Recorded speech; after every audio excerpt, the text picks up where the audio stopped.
Christians tanan. Aduna gayoy pattern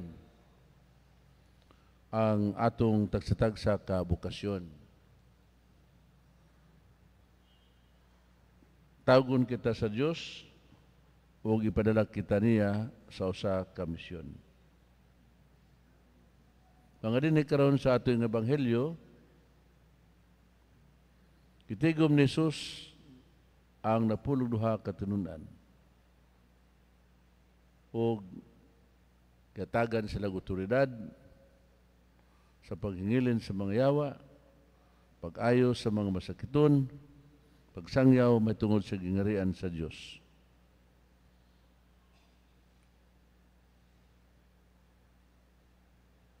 Lain nga punto nga ato nga angayan pamalandungan nga kinahanglan ang mga tinunan niya sa ilang pagkamagsasangyaw, isalig nila ang tanan sa Ginoo. Sa ingon nga paagi, sayon ugaan ang ilang panaw. Sa mingon siya, ayaw ka mo padalag bisan unsa. Bisan din dapita ka mumadto. Sayod ang Ginoo sa inyong panginahanglan o siya maghatag ninyo sa grasya aron makapadayon kamo sa inyong misyon. God will give us the grace to live out our mission. He calls us, He empowers us. Ug nga ang importante nga makita sa mga tinunan mao ang dako nilang pagsalig ngadto sa nagpadala kanila. Kay ang ilahang nga gihimo human sa tawag ni Jesus mao na ang concrete action, on the job training. Diretso na. The Lord sends us to mission, to completion.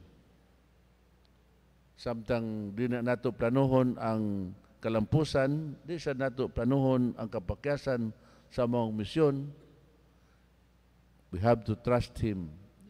We have to trust God that it is not our mission, kundi misyon sa Ginoong Hesus nga gipaambit sa tagsa-tagsa nga iya nga gitawag.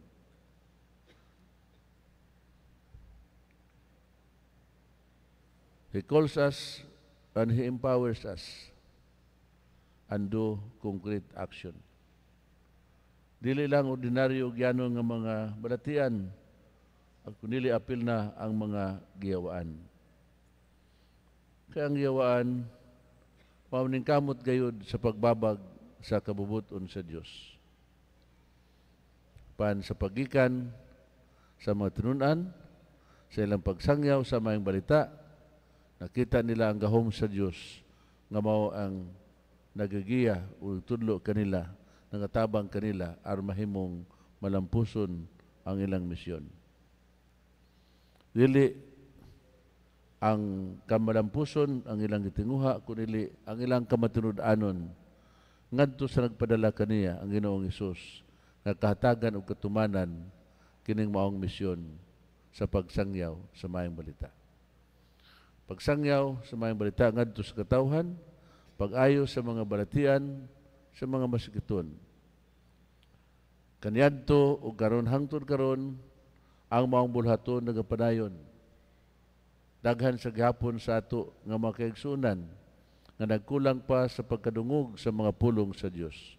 Daghan sa gihapon ang ato mga kaigsunan nga nagpabilin nga nagbalatian ng masakiton o kagiyawaan tungod sa pagpadayon nga pag-atake sa daotang espiritu diha kanila. Apan isalig nato ang tanan ngadto sa Dios o nining pagiha kita mulig-on o makasugakod sa bisan unsa nga pagsulay nga ato ikahibalag sa kinabuhi. Kamong ana sa mga tagsatagsa ninyo kapamilya, kamong nanerbaho diha sa lain-lain nga mga buhatan, lain nga nang kamot sa panganabuhian.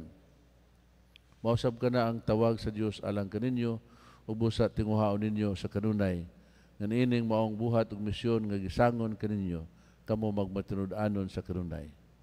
Unsa man ang tahas ug misyon nga gisangon kanato ato nga tinguhaon mahimong mabungahon o nga ang mapulong sa Dios mo'y magatudlo magigiya kanato nga kanila nga atong napambitan sa maong mga pulong. Sa pagsugod nato sa misa, ato sab nga gi-appeal sa atong espesyal nga intensyon sa pagampo si Mr. Jacobo Amatong o Attorney Soro Aguilar. Tingali mga batanon wa na kaila. Tingali doon na ipipila ni nga mga medyo senior na kanumdum pa. Sa mga batanon, marag wa na gyud tingali. Pero kining duha ka mga tao ang gipusil patay dinhi sa ato ang dagdakbayan sa Dipolog 40 ka tuig na ang milabay.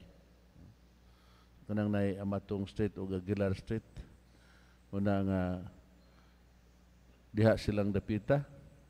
Nya kining maong kamatayon nila.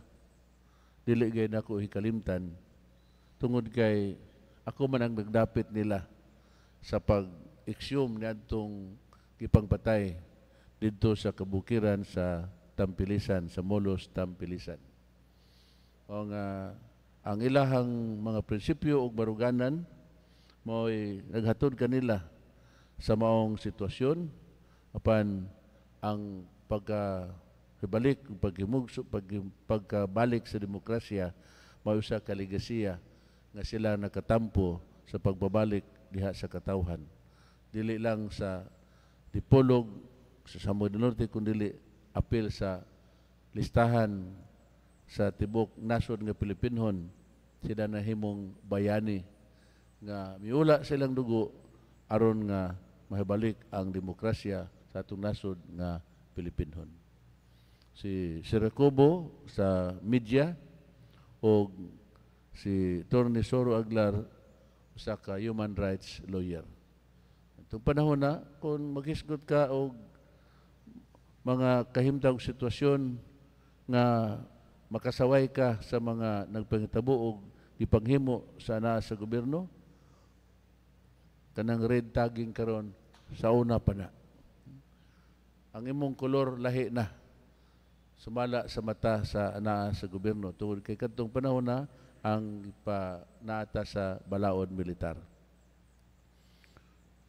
Natunta nga ang ilahang mga paningkamot pagkugi alang sa katawhang Pilipinhon, alang sa kaangayon og justisya, dili makawang alang sa atong katawhan nga Pilipinhon ug sa umaabot nga mga henerasyon. Sa kanan samahan sa anak sa Espiritu Santo. Amen.